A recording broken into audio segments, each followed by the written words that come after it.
Hello. कैसे हैं आप लोग? ग्रुप डी के प्रीवियस ईयर के क्वेश्चनों की सीरीज में आप सबका वापस से स्वागत है। आज हम लेंगे 18 मार्च 2022 को आए हुए 18 अगस्त 2022 को आए हुए ग्रुप डी के पेपरों में पेपर नंबर 1 को, शिफ्ट नंबर 1 को। ठीक है, तो अपन स्टार्ट करते हैं इसको। तो आप तैयार हैं इसके लिए?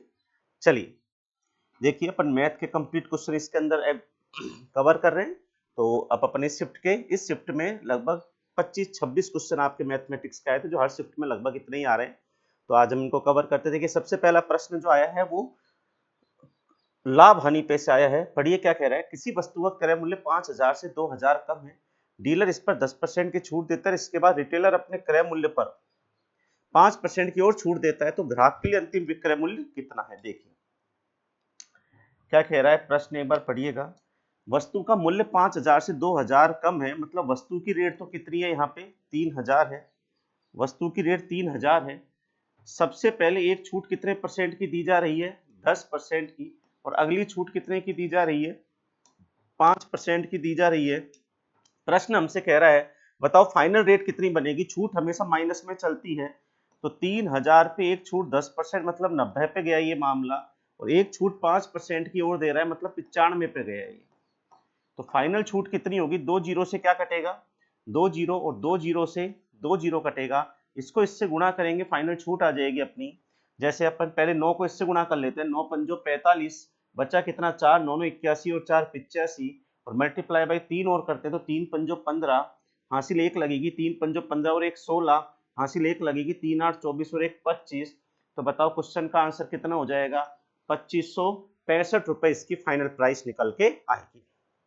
ठीक है, चलिए नेक्स्ट देखते हैं question number 2। Root of 1 minus cos theta upon 1 plus cos theta की वैल्यू फाइंड आउट कीजिए। देखिए प्रश्न कह रहा है root of 1 minus cos theta upon 1 plus cos theta की वैल्यू बताइए। तो अपन इसको हमेशा कभी भी ऐसा प्रश्न आए ना जो ऊपर और नीचे का केवल चिन्ह में फर्क हो, जैसे ऊपर माइनस नीचे प्लस आ गया, या फिर ऊपर प्लस नीचे माइनस आ गया, तो इसके अपोजिट चिन्ह से ऊपर नीचे गुणा कर देते हैं। जैसे नीचे प्लस है तो ऊपर नीचे माइनस से गुणा करेंगे। तो 1 माइनस कोस थीटा और 1 माइनस कोस थीटा। यदि सपोज करो ऊपर प्लस और नीचे माइनस होता ना, तो ऊपर नीचे प्लस से गुणा करते हैं। ये प्रोसेस होता है इन क्वेश्चनों का। अब इसको आगे क्या करेंगे अपन? 1 माइनस कोस थीटा का तो स्क्वायर बन जाएगा ये गुणा होके, और नीचे फॉर्मूला लगेगा a plus b a minus b. और a plus b a minus b क्या होता है? A square minus b square. एक का स्क्वायर एक, और बी स्क्वायर मतलब कोस स्क्वायर थीटा हो जाएगा। अब देखिए जब मैं इसका रूट करूंगा तो 1 माइनस कोस थीटा का होल स्क्वायर से रूट हट जाएगा, तो ऊपर तो केवल 1 माइनस कोस थीटा बचेगा। और नीचे देखिए 1 माइनस कोस स्क्वायर थीटा होता है साइन स्क्वायर थीटा, और साइन स्क्वायर थीटा का वर्गमूल करेंगे तो केवल क्या आएगा? Sine theta. अब ये साइन थीटा एक में भी भाग जाएगा, कोस में भी भाग जाएगा। एक में साइन का भाग देते हैं तो हमेशा आता है कोसेक थीटा, और कोस में साइन का भाग देते हैं तो हमेशा आता है कोट थीटा। और क्वेश्चन का आंसर हो जाएगा cosec theta minus cot theta. इस क्वेश्चन का क्या हो जाएगा? आंसर हो जाएगा। ठीक है, अच्छा प्रश्न, कई बार एसएससी में भी आ चुका है, रेलवे की भी कई पेपरों में आ चुका है। तीसरा क्वेश्चन ग्राफ का दिया इन्होंने। निम्नलिखित लाइन ग्राफ का ध्यानपूर्वक अध्ययन कीजिए और उसके आधार पर पूछे गए प्रश्न का उत्तर दीजिए। 2013 में बेची गई साइकिलों की संख्या 2017 में बेची गई साइकिलों की संख्या के लगभग कितने प्रतिशत के बराबर है? देखिए ये कह रहा है कि 2013 में जो साइकिल बेची है ना, वो 2017 में बेची गई साइकिलों का कितना परसेंट है? 2013 में साइकिल बेची है 45, 2017 में बेची है कितनी? 90। तो प्रश्न कह रहा है ये 45 है ना, ये 90 का कितना परसेंट है? तो प्रश्न ये हो गया 45 90 का कितना प्रतिशत है। कभी भी प्रतिशत में आंसर चाहिए तो गुणा हमेशा किससे करते हैं? 100 से। और जिसके आगे का या में से लगा होता है वो संख्या हमेशा आती है नीचे। 45 कहाँ जाएगा? ऊपर। 45 से 90 जाता है 2 बार, और 2 से 100 जाता है कितनी बार? 50 बार। तो आंसर आ गया कितना परसेंट? 50%। इस क्वेश्चन का क्या बनेगा? अपना आंसर बनेगा। बड़े आराम से आंसर आएगा क्वेश्चन का 50%। ठीक है, 9 अनुपात 12 समानुपात 12 अनुपात x और 28 अनुपात 42 समानुपात 42 अनुपात y हो तो 2x प्लस y का क्या बताइए मान। देखो प्रश्न क्या कह रहा है। 9 अनुपात 12 समानुपात 12 अनुपात x एक तो ये है, और एक इसने लिया है 28:42 समानुपात 42 अनुपात y। तो मुझे 2x प्लस वाई का मान बताओ। कभी भी समानुपात का चिन्ह आए और उसमें फिर यदि किसी का मान निकालना हो तो हमेशा डीडीपीपी का नियम काम में लेते हैं। डीडीपीपी का मतलब दूर वाले को दूर से गुणा कर दो और पास वाले को पास से गुणा कर दो। 9 को x से गुणा करो, 9x बराबर लगा तो बीच में 12 गुणा 12। ऐसे समानुपात हल किया जाता है मैथ में। 3 तिया 9, 3 चकु 12, 3 से 12 4 बार, x का मान 4 चकु 16 आ गया। सेम y का मान आएगा, इसको इससे गुणा करेंगे। 28 मल्टीप्लाई बाई वाई बराबर 42 मल्टीप्लाई बाई 42।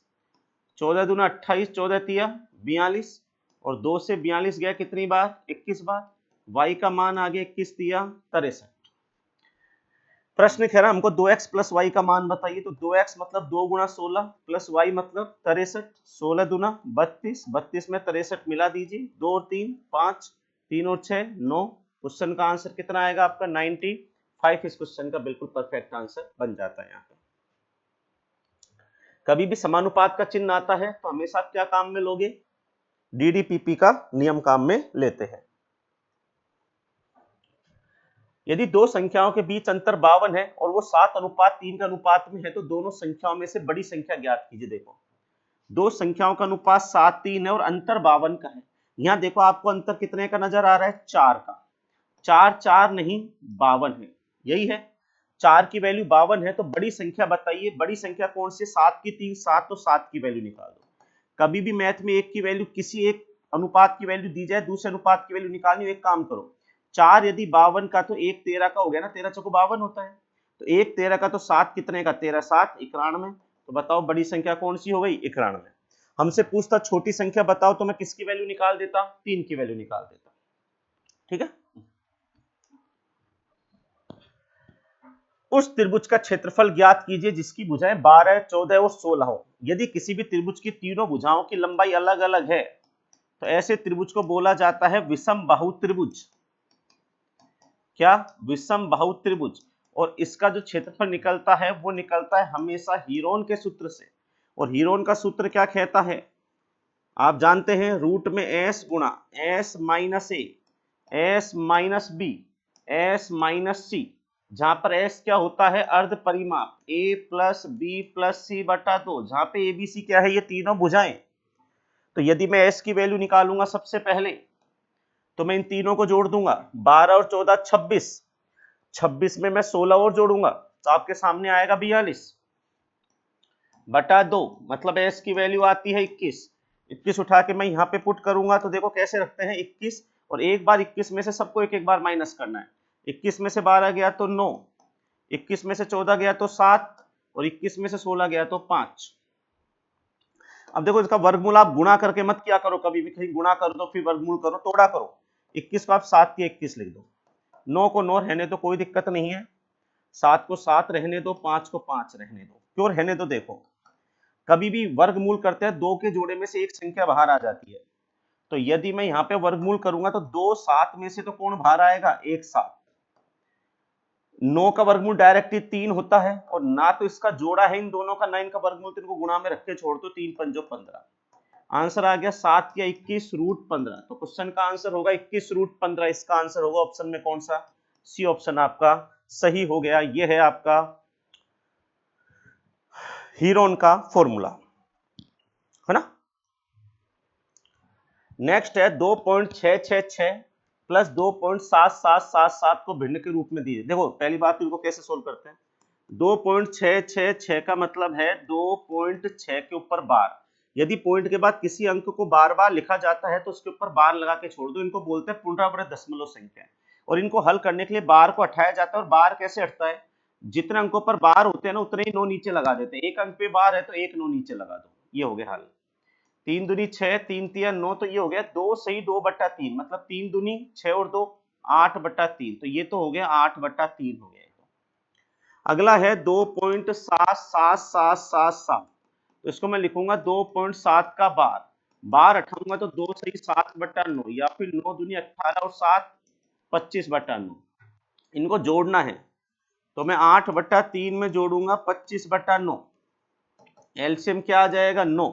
3 का भाग 9 में 3 बार, 3 8 24, 9 का भाग 1 बार 25, 24 और 25 कितना होता है 49, 49/9। ऑप्शन नंबर कौन सा सही हो गया, डी ऑप्शन यहाँ पे बिल्कुल अपना परफेक्ट आंसर देकर हमें जाएगा। बताओ कोई डाउट है किसी के दिमाग में तो मुझे बताओ आराम से।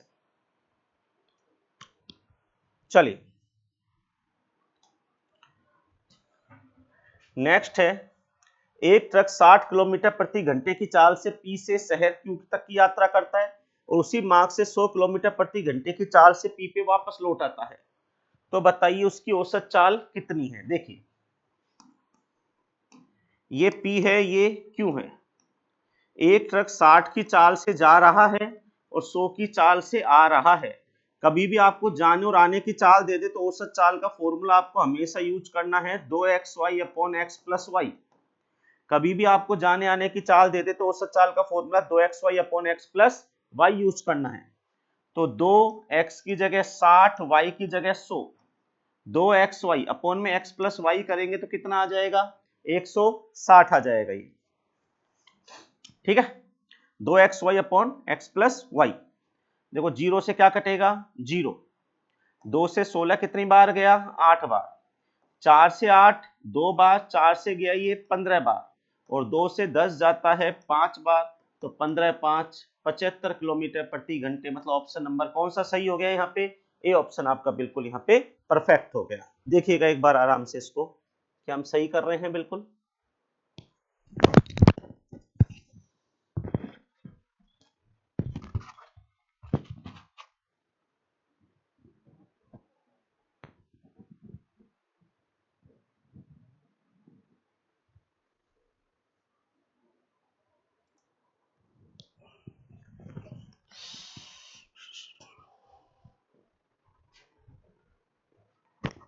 नेक्स्ट देखिए,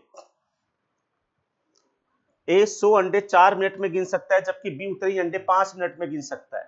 यदि वे एक साथ मिलकर 450 अंडे गिनने के लिए काम करते हैं तो उन्हें कितना समय लगेगा। देखो क्या कह रहा है, ए 100 अंडे 4 मिनट में गिन सकता है जबकि बी उतने ही अंडे 5 मिनट में गिन सकता है। तो आप समझो ए 4 मिनट में 100 अंडे गिनता है तो ए 1 मिनट में 100/4 मतलब कितने अंडे गिन रहा होगा 25 अंडे गिनेगा 1 मिनट के अंदर।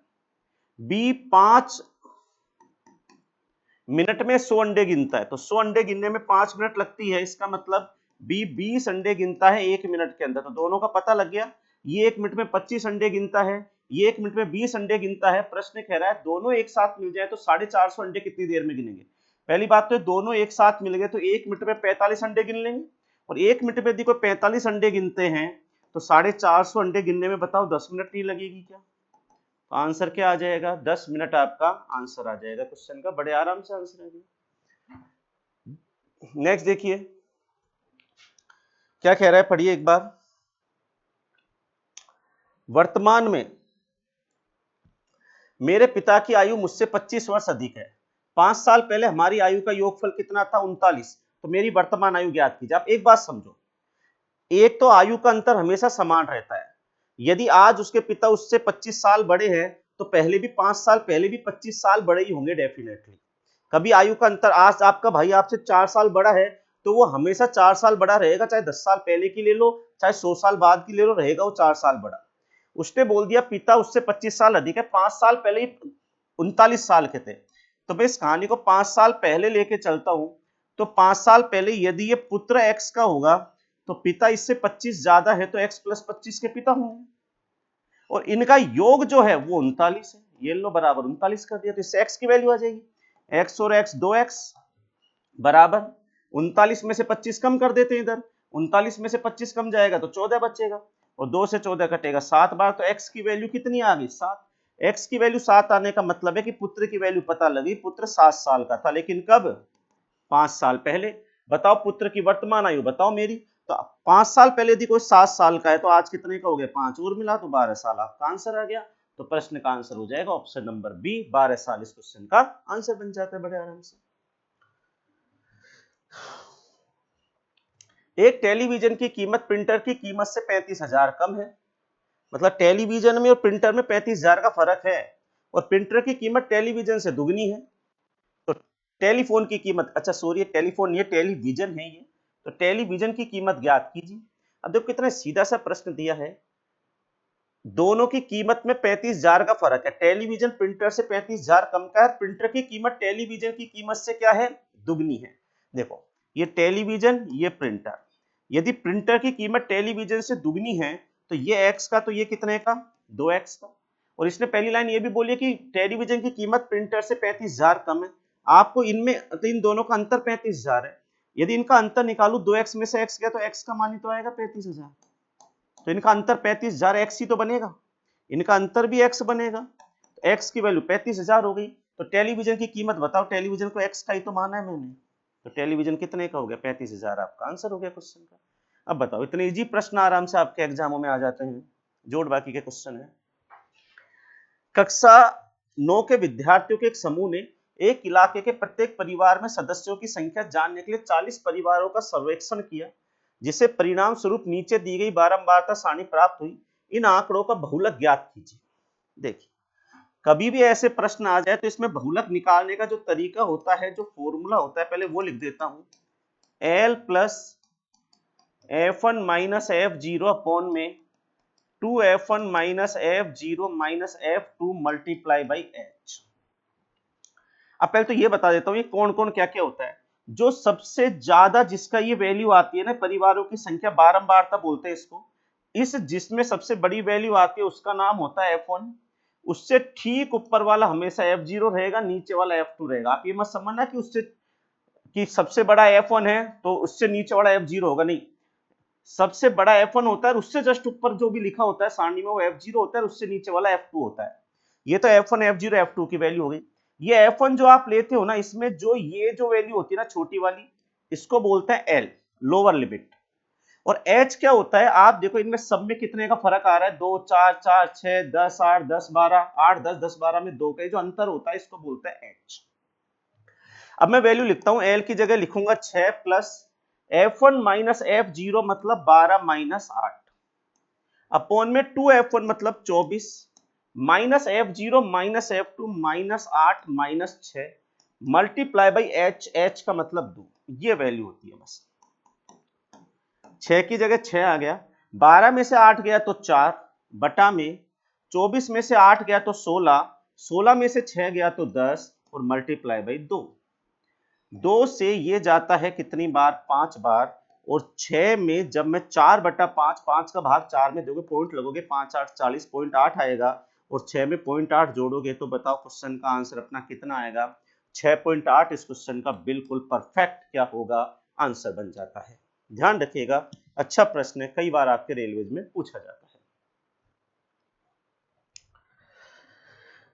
नेक्स्ट देखिएगा, 10 सहअभाज्य संख्याओं के किसी भी समुच्चय का महत्तम समापवर्त। आप देखो ध्यान रखो, 10 ही नहीं, दुनिया की चाहे 100 करोड़ सहअभाज्य संख्याओं, नियम याद रख लो, सहअभाज्य संख्याओं का मैसेपे हमेशा 1 होता है, क्योंकि मैसेपे वह संख्या होती है जिसका भाग सभी संख्याओं में जाता है, और सहअभाज्य संख्याओं में 1 के अलावा किसी का भाग ही नहीं जाता है। चलो अब मैं आपको छोटा सा ये बताता हूं, सहअभाज्य संख्या क्या होती है। ऐसी संख्या जिनकी हर संख्या में, जैसे मान के चलो मैंने आपके सामने 9 और मैंने लिख दिया, सपोज कीजिए 9 और 16 लिख दिया। अब देखो 9 में तो 3 का भाग भी जाता है, 16 में 2 का जाता है, 4 का जाता है, सबका जाता है, लेकिन आप मुझे बताओ इन दोनों में कॉमनली किसी का भाग जाता है क्या, ये बताओ आप मुझे। ऐसी कोई संख्या है कि दुनिया में जिसका भाग 9 में भी जाता हो और 16 में भी जाता हो, तो नहीं है। तो ऐसी कोई भी संख्या यदि आपको नहीं मिले ना कॉमन, जिसका भाग किसी में भी नहीं, दोनों में मिला के नहीं जाए, ऐसी कॉमन संख्या जिनका भाग दोनों में जाता हो, ऐसी संख्या नहीं मिले तो ऐसे जोड़े को बोला जाता है सहअभाज्य संख्या का जोड़ा। जैसे 9 और 16, जैसे 16 और मैंने लिख दिया 21। अब बताओ 16 में बहुतों का भाग जाता है, 21 में भी बहुत का भाग जाता है, लेकिन कोई ऐसी एक सिंगल संख्या ऐसी नहीं है जिसका भाग 16 21 दोनों में जाता हो, तो ये जोड़ा सहअभाज्य बन गया। तो इन दोनों में किसका भाग जाएगा, जब किसी का नहीं जा रहा है तो कम से कम एक का भाग तो दोनों में जाएगा ही ना, और इसी को तो मैसेपे बोला जाता है, जिसका भाग सब में जाता है उसे मैसेपे बोल दिया जाता है। इसलिए हमेशा सहअभाज्य का मैसेपे 1 होता है। ठीक है, ध्यान समझना। 0.0486 प्लस 0.002 का मान ज्ञात कीजिए, सीधा भाग का क्वेश्चन है। 0.0486 डिवाइडेड बाई 0.00 2 का भाग ज्ञात।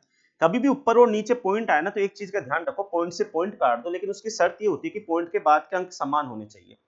यहाँ बताओ पॉइंट के बाद कितने अंक हैं, 4, यहाँ कितने हैं, 3, तो एक 0 लगा दो। अब पॉइंट से क्या कटेगा, पॉइंट तो ऊपर हो गया 486/20, सही है। 2 से काट लीजिए, 2 से गया, सॉरी 20 लिखना भूल गया, तो नीचे 20 आएगा। 2 से काट लीजिए, 2 से कटेगा 10 बार, 2 से कटेगा 2 दूनी 4, 2 चक्को 8, 2 तिया 6, 243 में यदि मैं भाग दूंगा 10 का आंसर आएगा 24.3। तो क्वेश्चन का आंसर 24.3 ऑप्शन नंबर ए सही हो गया, है ना। चलिए, 2 डब्बे में 7:5 के अनुपात में चॉकलेट है, में चॉकलेटों की संख्या का अंतर 28 है, तो अधिक संख्या वाले डब्बों में चॉकलेटों की संख्या ज्ञात कीजिए। आपको पता है अभी ऐसा क्वेश्चन अभी अपन करके आए हैं। अब देखो एक ही तरीके का क्वेश्चन 2-2 3-3 बार पेपर में एक ही पारी में आ रहा है, दूसरी पारी की तो चलो बात अलग है। 7:5 का अनुपात है, इनमें अंतर 28 का है, मुझे इनमें अंतर 2 का नजर आ रहा है, 2 नहीं 28 है। तो बताइए अधिक संख्या वाले डब्बे में कितनी चॉकलेट है, अधिक संख्या वाले डब्बे के चॉकलेटों की संख्या 7 है, 7 की वैल्यू निकाल दो। 2 28 का तो 1 14 का, 1 14 का तो 7 कितने का, 14 7 98 का। तो क्वेश्चन में कौन सा आंसर सही हो गया आपका, 98 will be the perfect answer for this question. Okay, चलिए निम्नलिखित का मान ज्ञात कीजिए। 5 की घात 3 गुणा में 5 की घात 4 गुणा में 5 की घात 2। हमेशा ध्यान रखो कभी भी आधार समान होता है तो गुणा करने पर घातें जुड़ जाती हैं। 3 और 4 7 और 2 9, क्वेश्चन का आंसर आएगा 5 की घात 9 आपका आंसर हो जाएगा। 3 संख्याओं का अनुपात 5 6 8 है, उनके वर्गों का योग 1250 है, तो उन संख्याओं का गुणनफल बताओ। कभी भी अनुपातों का वैल्यू दे, अनुपात तो दे रखे लेकिन उनके वर्गों का योग, घनों का योग, गुणनफल ये पूछा जाए तो अनुपात को हमेशा अलग कर देते हैं x लगाकर। 3 संख्याओं का अनुपात 5 6 8 है, तो मैं मानता हूं इनमें से पहली संख्या 5x है, दूसरी संख्या 6x है और तीसरी संख्या कितनी है, 8x है। इनके वर्गों का योगफल 1250 है। वर्गों का योग करेंगे, 5x का वर्ग हो जाएगा 25x स्क्वायर, 6x का वर्ग हो जाएगा 36x स्क्वायर और 8x का वर्ग हो जाएगा 64x स्क्वायर, और ये बराबर है 1250। कुछ करता है तो काट लेते हैं, पहले जोड़ लेते हैं। 6 4 और 6 10 और 5 15, हासिल 1 और 6 7 और 3 10 और 2 12, सही है। x स्क्वायर बराबर 1250, ये गया कितनी बार, 10 बार। x स्क्वायर का मान 10 है तो x का मान आ जाएगा रूट में 10। ये प्रश्न कह रहा है हमको तो इनका गुणनफल बताइए। तो पहली बात तो x का मान रूट 10 है, इसका मतलब ये संख्या 5 रूट 10 हो गई, ये 6 रूट 10 हो गई और ये 8 रूट 10 हो गई। अब मैं इनका गुणा करूंगा तो 5 छक्का 30, 30 8 240, तो यही हो गया। गुणा में रूट 10 गुना रूट 10 गुना रूट 10, रूट 10 को रूट 10, सेम रूट को सेम रूट से गुणा करते तो रूट हट जाता है, तो रूट 10 गुना रूट 10 तो 10 हो जाएगा, और अभी भी रूट 10 अभी बच रहा है जो अकेला रह गया। 240 को 10 से गुणा करेंगे 2400 और आगे रूट 10, क्वेश्चन का आंसर आ गया 2400 रूट 10 आपका इसका आंसर हो जाएगा। ठीक है, चलिए दी गई आकृति में ए बी समांतर है क्यूपी के, ए बी समांतर है क्यूपी के, ए बी बराबर एक्स, पी क्यू बराबर एक्स प्लस 10, ये रहा ना, और आर बी बराबर एक्स बटा 2 और पी बी बी पी बराबर एक्स प्लस 1 हो, तो पी क्यू ज्ञात कीजिए। पी क्यू का मतलब क्या होता है यहाँ पे, ये है ना। चलिए देखो, ये ऐसा कभी भी आपको दो लाइन इस तरीके से खींच, जैसे आप दो त्रिभुज हो ना, थोड़ा ध्यान से देखिए इस क्वेश्चन को। ये त्रिभुज देखो, ये वाला त्रिभुज और ये वाला त्रिभुज, आप थोड़ा गौर से देखिएगा। ये दो लाइन तो सेम ही है, और तीसरी दो लाइन तो सेम ही है, तीसरी लाइन भी इसने बराबर खींच दी, तो ऐसे बिल्कुल बराबर का मतलब समानांतर खींच दी, तो ऐसे त्रिभुजों को बोला जाता है समरूप त्रिभुज। कौन से, समरूप त्रिभुज। और समरूप त्रिभुज की क्या खासियत होती है, इनके अनुपात भुजाओं के बिल्कुल बराबर चलते हैं। जैसे आप मैच करो, इसकी ये भुजा तो इसकी ये, और इसकी ये भुजा तो इस त्रिभुज की। देखो दो त्रिभुज आप ध्यान से देखना, एक तो ये त्रिभुज है, ये वाला त्रिभुज, और एक त्रिभुज और मैं आपको बताता हूं इसी में, एक ये वाला त्रिभुज, ये वाला, ये दोनों बिल्कुल क्या हो गए, समरूप त्रिभुज हो गए। तो सेम भुजा इसकी और इसकी का सेम का अनुपात, और इसकी सेम का इसकी सेम का अनुपात बराबर होगा। देखो इनमें से मैं सेम भुजा लूं तो ये और ये बिल्कुल एक जैसी नहीं है कि बस बड़ी छोटी का ही तो फर्क है, बाकी बिल्कुल समरूप नहीं है कि दिखने में एक जैसी। जो भुजा इसमें ये वाला काम कर रही है वही भुजा इसमें ये वाला काम कर रही है।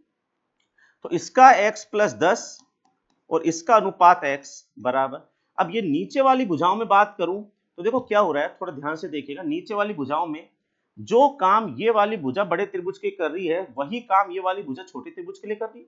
तो इस वाली बड़ी भुजा का, इस वाली त्रिभुज की बड़ी भुजा में देखूं तो x बटा 2 प्लस x प्लस 1, x बटा 2 प्लस x प्लस 1, और बटा में वही काम छोटे के लिए कौन कर रही है, ये वाली भुजा x बटा 2। ध्यान से समझना, जो काम बड़े त्रिभुज के लिए ये भुजा कर रही है वही काम छोटे के लिए ये कर रही है, तो इन दोनों का अनुपात। और जो काम बड़े त्रिभुज के लिए ये भुजा कर रही है वही काम छोटे में ये भुजा कर रही है, सेम काम कर रही है, सेम जगह पे है, नहीं है क्या? तो ये वाला काम, तो इसकी भुजा तो हो जाएगी x प्लस 1 बटा x प्लस 1 प्लस x बटा 2, ये पूरी भुजा, ये x प्लस 1 ये x बटा 2, ये जुड़ गई, और छोटे वाले त्रिभुज के लिए x बटा 2 हो गई।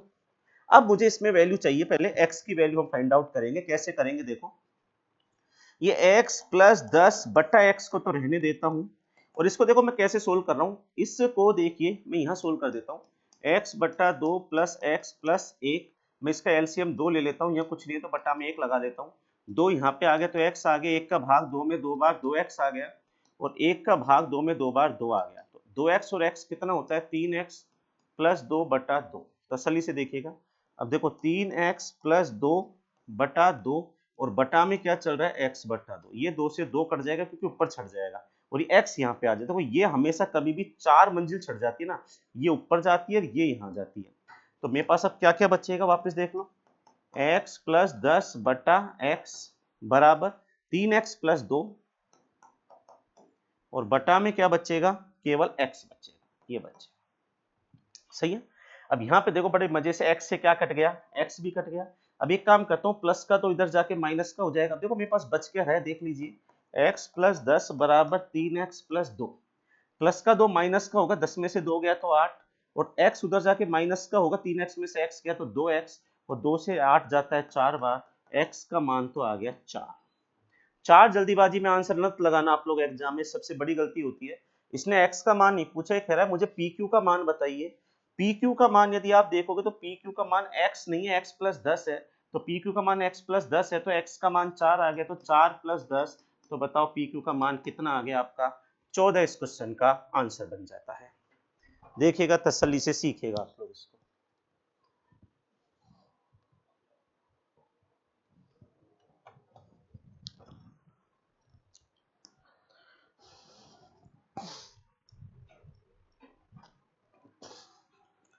क्लियर है भाई?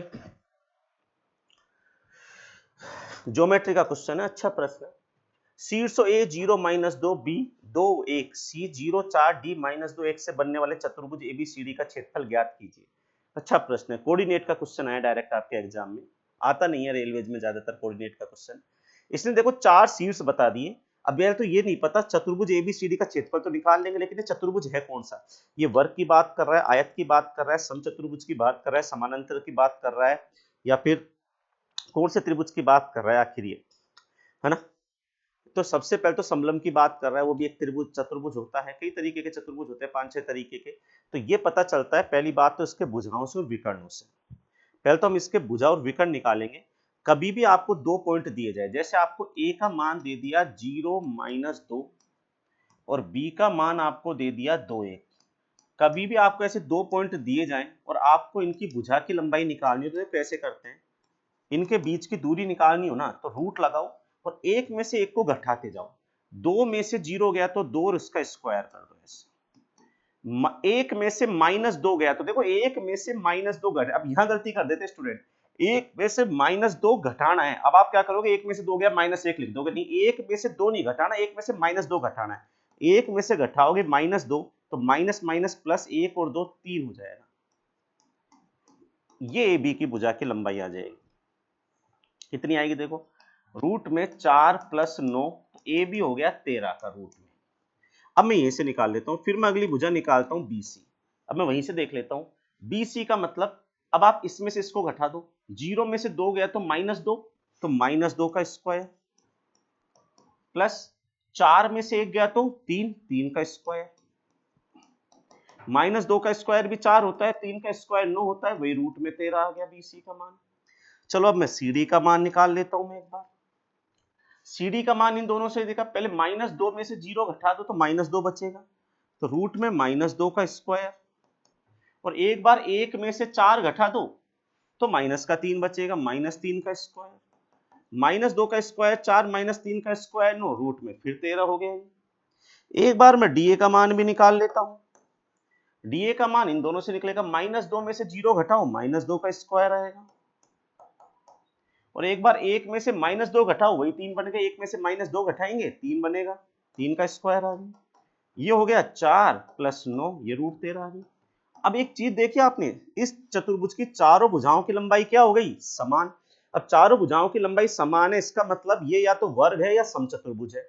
आयत की चारों भुजाओं की लंबाई समान नहीं होती, समांतर चतुर्भुज की भी नहीं होती और समलंब की भी नहीं होती। ये वर्ग पे और समचतुर्भुज पे आके टिक गया क्वेश्चन। अब ये कैसे पता लगेगा वर्ग है कि समचतुर्भुज है? तो वो पता लगेगा इसके विकर्णों से। यदि इसके विकर्णों की लंबाई भी समान आ गई तो ये वर्ग है, और विकर्णों की लंबाई अलग अलग आ गई तो समचतुर्भुज है। अब विकर्णों पे आते हैं। देखो विकर्ण कैसे बनता है, कोई सा भी त्रिभुज बनाऊंगा मैं, A B C D point रखूंगा, तो ये A B B C C D D है तो भुजा हो गई। विकर्ण तो ए सी और बी डी होते हैं ना। अब मैं इसमें ए सी की वैल्यू निकालूंगा, देखो भाई, अब मैं ए सी की वैल्यू निकालूंगा, वापस स्टार्ट करते हैं अपन। ए सी की वैल्यू आएगी यहां से, 0 में से 0 गया, 0 का स्क्वायर 0, प्लस 4 में से -2 गया तो 4 में से 2 नहीं गया, -2 गया तो 6 हो जाएगा, 6 का स्क्वायर हो गया। तो ये हो गया रूट में 0 का 0, 6 का स्क्वायर 36, ये 6 हो गया। AC का मान 6 आ गया। और BD का मान निकालो दूसरे विकर्ण का, तो BD यहां से आएगा, यहां से -2 में से 2 गया तो कितना बचेगा, -2 -2 -4, -4 का स्क्वायर हो गया, प्लस 1 में से 1 गया, 0 बचेगा, 0 का स्क्वायर हो गया, -4 का स्क्वायर 16 + 0, तो BD का मान 4 आ गया। तो 1 का मान 6, AC का मान आ गया 6, और BD का मान कितना आ गया, 4 आ गया। इसका मतलब ये समचतुर्भुज है, क्योंकि यदि दोनों विकर्ण अलग अलग है तो समचतुर्भुज है, चारों भुजाएं समान है और दोनों विकर्ण अलग है। यदि ये वर्ग होता है ना तो इसके दोनों विकर्णों की लंबाई भी क्या होती, समान। अब ये समचतुर्भुज है तो इसका क्षेत्रफल कैसे निकलेगा? समचतुर्भुज के क्षेत्रफल का फॉर्मूला होता है 1/2 गुणा उनके विकर्णों का गुणनफल, 6 × 4, ये आंसर होता है। 2 से 4 गया 2 बार, 6 दूनी 12, इस क्वेश्चन का क्या आ गया, आंसर आ गया। बहुत गजब क्वेश्चन लगा, अच्छा क्वेश्चन है। ग्रुप डी के लेवल का तो नहीं मानेंगे इसको, क्योंकि टाइम कंज्यूमिंग क्वेश्चन है, लेकिन बढ़िया क्वेश्चन है। ऐसे क्वेश्चन ही आपकी नॉर्मलाइजेशन में हेल्प करते हैं भाई, ठीक है। चलिए अब देखो, इन सबकी है ना आपको PDF वगैरह में अवेलेबल कराता हूँ अपने टेलीग्राम चैनल पर। तो आपको यदि टेलीग्राम चैनल यदि आपको चाहिए, अपना उसको ज्वाइन कर लीजिए। इसके लिए आप अपना जो नंबर नीचे स्क्रीन पे चल रहा है उसके ऊपर ज्वाइन लिख के भेज दीजिए। आपके पास अपने ऐप का लिंक या फिर अपने टेलीग्राम का लिंक, ये सब लिंक आपके पास, उस पर ज्वाइन करके जैसे आप भेजोगे आपके पास पहुंच जाएंगे, ठीक है। अगला देखो, एक मोटर कार 60 की चाल से चलना शुरू करती है और प्रत्येक 2 घंटे के बाद इसकी चाल में 15 की वृद्धि होती है, तो 360 किलोमीटर की दूरी तय करने में कितना समय लगेगा? देख, 60 की चाल से चल रही है, 2 घंटे के बाद 15 की वृद्धि हो रही है, तो पहले 60 की चाल से 2 घंटे तो चलेगी, 120 किलोमीटर चल रही, फिर 15 की वृद्धि होगी, 75 हो गया, 75 से फिर 2 घंटे चलेगी, 150 किलोमीटर चल रही, 150 और 120 270 किलोमीटर तो चल चुकी है, फिर 15 की वृद्धि करेगी तो 90 किलोमीटर हो जाएगी। अब 90 की जब स्पीड हो जाएगी तो इसको 2 घंटे की जरूरत ही नहीं है, क्योंकि जैसे ये 90 की स्पीड से 1 घंटा और चलेगी तो 90 किलोमीटर चलते ही 270 और 90 360 किलोमीटर की दूरी कवर हो जाएगी। तो ये यहाँ तो 1 घंटे चलने से काम हो जाएगा। तो टोटल कितने घंटे चली है? 2 2 4 और 1 5, 5 घंटे इस क्वेश्चन का क्या हो जाता है, आंसर बन जाता है। बड़े आराम से आंसर आएगा 5 घंटे, ठीक है। x और y संख्या 115 x y के ऐसे दो अंक है कि ये संख्या 90 से विभाजित है, तो x प्लस y का मान ज्ञात कीजिए। देखो ये कह रहा है 115 x y को यदि मुझे किससे भाग देना है, 90 से, तो बताइए x प्लस y का मान बताओ। एक छोटा सा कंसेप्ट सीखो आप यहाँ पे, 90 का भाग जाने के लिए सीधी बात है, जरूरी है कि संख्या 9 से भी कट जाए, 0 से भी कट जाए, इसका 0 भी कट जाए, 9 भी कट जाए। अब 0 तो केवल जब भी कटता है जब लास्ट में 0 होता है, उसके अलावा 0 किसी से कटता ही नहीं जब तक लास्ट में 0 नहीं मिलेगा। तो इसको काटने के लिए तो इसका 0 होना जरूरी है, तो इतना तो क्लियर हो गया कि y का मान 0 हो गया यहाँ पे। अब ये 0 से ये 0 कट जाएगा, ये कट गया मान के चलो। अब ये संख्या 9 से भी तो कटनी चाहिए, मतलब 115x में 9 का भाग जाना चाहिए। अब इसके लिए आपको पता होना चाहिए 9 की भाजकता का नियम। 9 की भाजकता का नियम होता है यदि संख्या के अंकों के योग में 9 का भाग जा रहा है तो पूरी संख्या में 9 का भाग जाएगा। अब मैं इसके अंकों का योग करूं तो 1 और 1 2 और 5 7 प्लस x। अब बताओ 7 में ऐसा क्या जोड़ू कि 9 का भाग चल जाए, तो भैया 2 जोड़ दो, 9 में 9 का भाग चल जाएगा, तो x का मान आ गया 2, x का मान 2, y का मान 0। प्रश्न कह रहा है x प्लस y का मान बताओ, 2 प्लस 0 बताओ। क्वेश्चन का आंसर क्या आ गया आपका? 2 आपका आंसर आ गया क्वेश्चन का। भाजकता के नियम का क्वेश्चन है। एक रियायती बिक्री में 10,490 के अंकित मूल्य वाली एक साड़ी 9,441 में बेची गई। साड़ी पर कितने % की छूट दी गई है? देखो 10,490 रुपए वाली साड़ी बेच दी गई है 9,441 में। ये तो हो गया इसका अंकित मूल्य और ये हो गया इसका विक्रय मूल्य। तो पहले तो बताओ छूट दी कितने की है, घटा दे इसमें से इसको।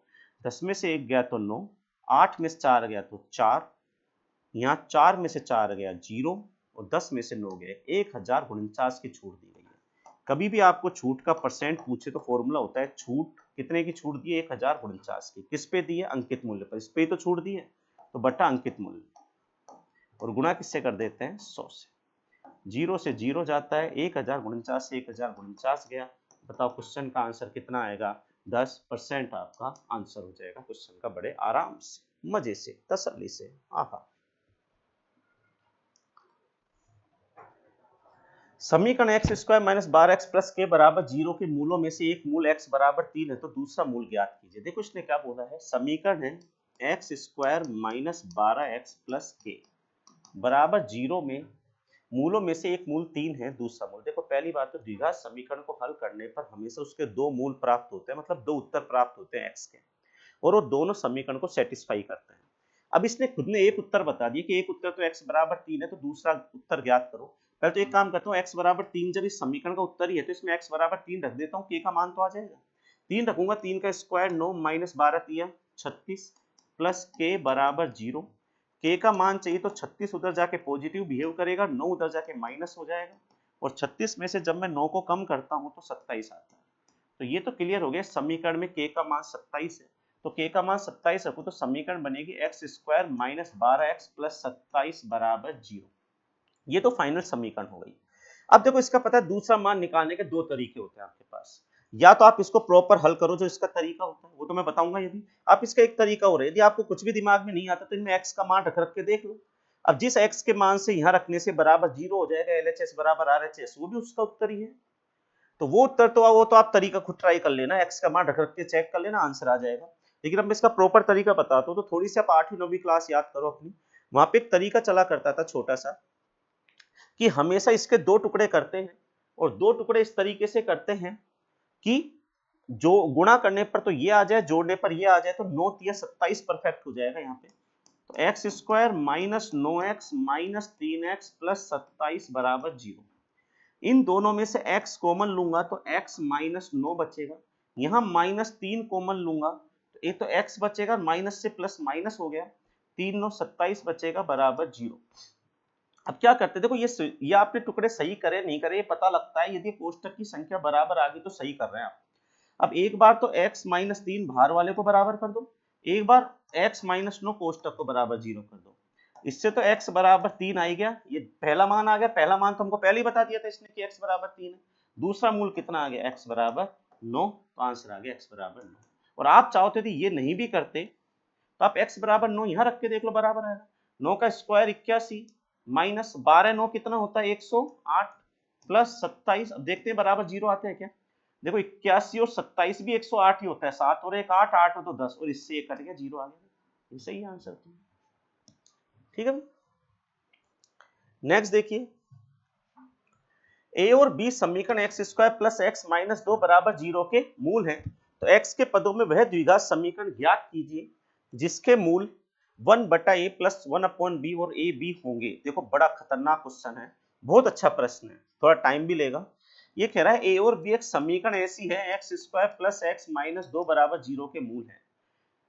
ठीक है, इसके मूल ए और बी हैं। तो देखो किसी भी समीकरण में मूलों का योग जो होता है ना वो होता है माइनस बी बटा ए। अच्छा, अब ये क्या होता है माइनस बी में, इसके लिए एक छोटा सा अलग लूंगा।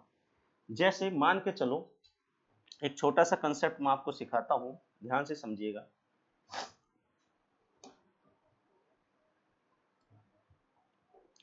आपके सामने एक समीकरण है A X square plus B X plus C बराबर 0, है ना। ये समीकरण आपके सामने X square plus B X plus C बराबर 0 समीकरण है ना। कभी भी इसके मूलों का योग आपको चाहिए ना तो ये होता है माइनस बी बटा ए, और मूलों का गुणनफल चाहिए तो सी बटा ए होता है। अब देखो ये ध्यान रखो, बी क्या होता है एक्स के साथ वाली संख्या, ए होती है एक्स स्क्वायर के साथ वाली संख्या, सी होती है अलग संख्या, ये ध्यान रखना। अब देखिए, अब जैसे आपको इसके मूलों का योगफल चाहिए, कुछ नहीं है तो आप एक एक मान लो। तो मूलों का, अब इसने मूलों का नाम ए और बी लिखा है तो मूलों का योगफल हो जाएगा माइनस बी, बी ये होगा और बटा ए, तो ये माइनस एक होगा ए प्लस बी। तो और मूलों का गुणनफल चाहिए तो ए बी का मान कितना हो जाएगा सी बटा ए, सी का मान माइनस 2 होगा, बटा ए का मान 1 है तो ए बी का मान माइनस 2 होगा। ये तो क्लियर हो गया कि a प्लस बी माइनस 1 और ए बी माइनस 2 है। अब देखो जिसने थोड़ा बहुत भी पहले तैयारी की हुई है ना, देखो आप सीधी बात है, ये बैच मैं आपका एक रिवीजन बैच मान लीजिए, क्योंकि मैं इसमें आपको कंप्लीट क्वेश्चनों का रिवीजन करवा रहा हूँ। लेकिन यदि कोई बंदा पहली बार ही द्विघात समीकरण जिंदगी में देख रहा है तो उसको ये चीजें थोड़ी कम समझ आएंगी, है ना। तो फिर इसके लिए आपको मेरा डिटेल कोर्स देखना पड़ेगा, वहां पे आपको मैंने हर चीज एक्सप्लेन की हुई है ना। तो a प्लस बी का मान माइनस 1 है, ए बी का मान माइनस 2 है। अब ये कह रहे हैं ऐसी द्विघात समीकरण ज्ञात कीजिए जिसके मूल ये हो। कभी भी आपको किसी भी समीकरण के मूल दिए जाए ना और द्विघात समीकरण आपको पता करनी है तो उसका फॉर्मूला होता है एक्स स्क्वायर माइनस मूलों का योग। मैं सीधा लिख रहा हूं, मूलों का योग करूंगा तो 1 बटा A plus 1 plus B plus A B, मूलों का योग एक्स स्क्वायर माइनस मूलों का योग एक्स गुणा एक्स प्लस मूलों का गुणनफल, तो 1 बटा ए प्लस 1 बटा बी और गुणा में किससे हो रहा है ये ए बी से, प्लस मूलों का गुणनफल बराबर 0। ये फॉर्मूला होता है। कभी भी आपको मूल देकर द्विघात समीकरण पूछे ना तो फॉर्मूला होता है एक्स स्क्वायर माइनस मूलों का योग गुणा में एक्स प्लस मूलों का गुणनफल बराबर 0। अब यदि मुझे इनका मान मिल जाए तो मूल मिल जाएंगे। अब मैं इनके मानों की ट्राई करता हूँ। सबसे पहले 1 upon a plus 1 upon b plus A b का मान कैसे निकालूंगा। देखो मैं एक काम करता हूँ, 1 upon a plus 1 upon B को जोड़ूंगा तो ए बी इसका एलसीएम आ जाएगा, और ए से ए गया यहाँ बचेगा बी, और बी से बी गया तो ए बचेगा, और प्लस में क्या चल रहा है ए बी। देखो अब ए प्लस बी की जगह मैं माइनस 1 रख देता हूँ, ए बी की जगह माइनस 2 रख देता हूँ, और माइनस का 2 इधर चल ही रहा है ए बी की जगह, माइनस से माइनस गया ये तो 1 बटा 2 माइनस में 2 बचा, 2 दूनी 4, 1 में 4 गया तो माइनस 3 बटा 4। तो इस पूरे का मान तो आ गया माइनस का 3 बटा 4, एक्स स्क्वायर माइनस माइनस 3 बटा 4 एक्स प्लस, इसका मान कैसे निकालूंगा वापस से देखो मैं इसको हल करता हूं तो इसका एलसीएम वापस में ए बी ले लूंगा। थोड़ा ध्यान से समझिएगा भाई, ए से ए गया तो ऊपर बी बचेगा, बी से बी गया तो ऊपर ए बचेगा, और अभी गुणा किससे हो रहा है ये ए बी से, ए बी से ए बी कट गया, ए प्लस बी बचा, केवल ए प्लस बी का मान कितना है माइनस 1, तो इसका मान हो जाएगा माइनस 1 बराबर 0। X square minus minus plus 3 बटा 4 एक्स और माइनस 1 बराबर 0। इस 4 को खत्म करने के लिए इस पूरे समीकरण को मैं 4 से गुणा करूंगा तो ये आएगा अपना 4x स्क्वायर, ठीक है, और यहाँ पे आ जाएगा अपना 4x स्क्वायर प्लस में कितना आ जाएगा 3x, ठीक है, और इसको 4 से गुणा करूंगा तो माइनस 4 बराबर में 0, और ये इस क्वेश्चन का क्या हो जाएगा answer 4x square plus 3x minus 4 बराबर 0। ये ऑप्शन में नहीं है तो शायद अपन कहीं मिस्टेक कर चुके हैं, शायद x square plus x minus 2 ए प्लस बी निकाला माइनस बी बटा ए सही है, और सी बटा ए सही है, एक्स स्क्वायर माइनस मूलों का योग करेंगे, मूल सही लिखे ना अपन ने, सही है, तो 1 बटा ए प्लस 1 बटा बी करेंगे अपन, तो ए बी एलसीएम लेंगे, बी प्लस ए बचेगा प्लस ए बी सही है, बी प्लस ए का मान माइनस 1 आ गया है, ए बी का मान माइनस 2 आ गया है, और प्लस ए बी का मान माइनस 2 है सही है, 1 बटा 2 माइनस कट गया तो ये 1 बटा 2 माइनस 2 आएगा, 2 दूनी 4 और 1 में 4 गया तो माइनस 3 बटा 4, बिल्कुल सही है, कोई दिक्कत नहीं है, यहाँ कुछ गलती तो नहीं हो रही है, अपन से एक बार अपन ये क्रॉस चेक कर लेते हैं। यदि मैं इसको यहाँ पे क्या करता हूँ, मैं a plus B plus A b को यदि मैं जोड़ता हूँ तो ये b plus a upon a b आएगा, गुणा ए बी से ए बी कट के ऊपर b प्लस ए मतलब माइनस का 1 आएगा, बिल्कुल सही कर रहे हैं हम, कोई गलती नहीं कर रहे हैं यहाँ पे, ओ सॉरी गलती यहाँ कर रहे हैं ना अपन, 1 बटा 2 माइनस 2, 2 दूनी 4, तो 1 में से 4 गया तो -3 बटा में 2 आएगा ना यार। Sorry sorry sorry sorry sorry, ये देखो मैं कहाँ गलती कर गया, 1 बटा 2 में से 2 घटाओ, तो देखो ऐसे घटाऊंगा, एलसीएम 2 ही तो आएगा, 2 से 1 बार गया, यहाँ बटा में 1 मान लेता हूँ, 1 से 2 2 बार, 4 आ गया, -3 बटा 2 में 4 लगा रहा था, बटा 2 आएगा यहाँ पे, सॉरी। ठीक है, अब मैं इसको पूरे को 2 से मल्टीप्लाई करना पड़ेगा, तो ये हो जाएगा 2x स्क्वायर प्लस 3x, और यहाँ पे 2 से गुणा करूंगा तो 2 बराबर 0, 2x square plus 3x minus 2 बराबर 0, ऑप्शन नंबर बी सही हो गया। ये मेरी गलती थी, ठीक है, पर हो जाता है, बड़े बड़े देशों में छोटी छोटी बातें होती रहती है। सेनोरिटा, अच्छा प्रश्न है, ग्रुप डी के लेवल से बहुत अच्छा प्रश्न है। निम्नांकित ग्राफ और तालिका का अध्ययन जनवरी से अप्रैल तक 4 महीनों के दौरान 100 सेल्समैनों पी और क्यू द्वारा इकाइयों को दर्शाते हैं। ग्राफ एवं तालिका का अध्ययन करें और पूछे गए प्रश्न का उत्तर दें। इन 4 महीनों के दौरान पी और क्यू द्वारा बेची गई कुल इकाइयों का क्रमशः अनुपात क्या है। ये इन्होंने बेची है पी और क्यू ने, अब अपन को मतलब ही नहीं इस ग्राफ से, सबने इसने साफ लिख दिया कि पी ने तो 4 महीनों में ये बेचा है, क्यू ने इतना इतना बेचा है, प्रश्न कह रहा है इनका अनुपात बता दो। तो यदि मैं पी का टोटल देखूं तो 8 और 3 11 और 5 16 और 9 25, 250 सामान तो पी ने बेचे हैं, और क्यू ने 4 महीने बेचे, 6 4 10 और 7 17 और 6 23, 230 बेचे, इनका अनुपात निकालेंगे, कट गया 25 23 आंसर आ गया। कई क्वेश्चन तो इतना खतरनाक दे देते हैं हालत खराब हो जाए, कई क्वेश्चन इतना ढीला दे देते हैं लगता ही नहीं है कि हम एग्जाम में बैठे। 1280 की राशि पर 5% की दर से 30 वर्ष का साधारण ब्याज बताओ। साधारण ब्याज का फॉर्मूला क्या होता है, मूलधन गुणा दर गुणा समय बटा 100, सोल्व कर लो आंसर आ जाएगा। 0 से 0 कट गया, 5 से 10 2 बार जाता है, 2 से जाता है 2 6 12 64 बार, 64 को 3 से गुणा करो, 3 चक्कू 12 बच्चा 1, 3 6 18 और 1 19, क्वेश्चन का आंसर 192 आ गया। और ये आपका 18 अगस्त 2022 की शिफ्ट 1 की मैथमेटिक्स खत्म होती है। अगले वीडियो में मिलेंगे 18 अगस्त 2022 शिफ्ट 2 की मैथमेटिक्स के साथ, तब तक के लिए थैंक यू, गुड बाय।